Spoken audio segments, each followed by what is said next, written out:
Nireklamo ng isang transgender ang security guard ng call center na pinagtatrabahuhan niya matapos siyang palabasin sa palikurang pambabae. At kinampihan po siya ng Commission on Human Rights at sabi ng CHR may nalabag na karapatan na nagrereklamo na transgender. May report si Bernadette Reyes.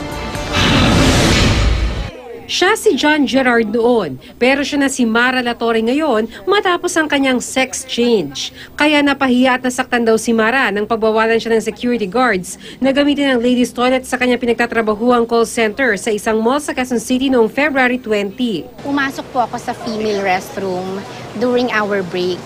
Nang bigla na lang akong harangin at palabasin ng isang babaeng gwardya. Sinabi niya sa akin, "Ma'am, bakit po kayo nandito?" At ang sabi ko, "Bakit?" And then she replied to me, "Ma'am, bawal po kasi kayo dito." And then I replied, I said, "Bakit? Babae ako." Kaya kanina naghain ng reklamo sa Quezon City Prosecutor's Office si Mara laban sa security guards. Ang ginawa raw kasi ng mga ito, labag sa Quezon City Ordinance 1301. Base sa Section 1 ng ordinansa, paglabag sa karapatan ng anumang discriminatory acts laban sa mga homosexual. Bilang isang transgender woman, ina-identify ko yung sarili ko as a woman. At ang pagpapalabas sa akin sa female restroom ay ang pagtanggal ng aking karapatan at pribilehiyo na pumasok sa isang pasilidad where I identify myself with. Suportado ng Association of Transgender People of the Philippines ang reklamo ni Mara. Madalas daw kasi nakakaranas ng diskriminasyon ang mga katulad nila. Sa tingin po namin ay karapatan po namin sapagkat kami po ay mga babae, women of transgender experience. Ang pagtingin po namin sa aming mga sarili ay mga babae. So dapat po isa itong pangunahing karapatan na dapat ay ine-exercise namin. So naniniwala kami na itong kaso ni Mara ay isang magandang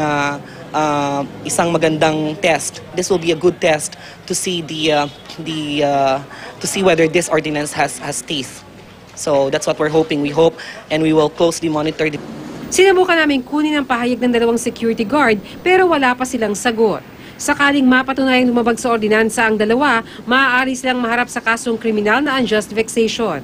Sa mga pampublikong lugar man o sa mga pribadong establishmento, karaniwan na magkahiwalay ang palikuran ng mga babae at lalaki. Pero may mungkayang CHR para maiwasan na makaramdam ng diskriminasyon ang mga transgender. Ayon naman kay Attorney Mark Cedreros, tagapagsalita ng Commission on Human Rights o CHR, nalabag daw ang karapatan ni Mara. Pero hindi masabi ng CHR kung may kasalanan ng establishment. Mungkahi ng CHR, suggestion ko, mag-unisex na lamang yung mga toilets. Pero as long as urinal, malinis, sanitary, yung unisex, pwede na. Pwede ng lalaki, pwede ng babae, pwede ng transgender. Hati naman ang opinyon ng publiko rito. Parang hindi bagay kasi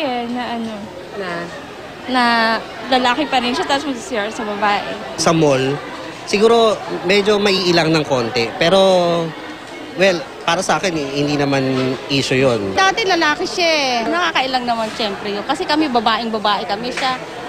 Nagpapalit lang siya, di ba? Bernadette Reyes, GMA News.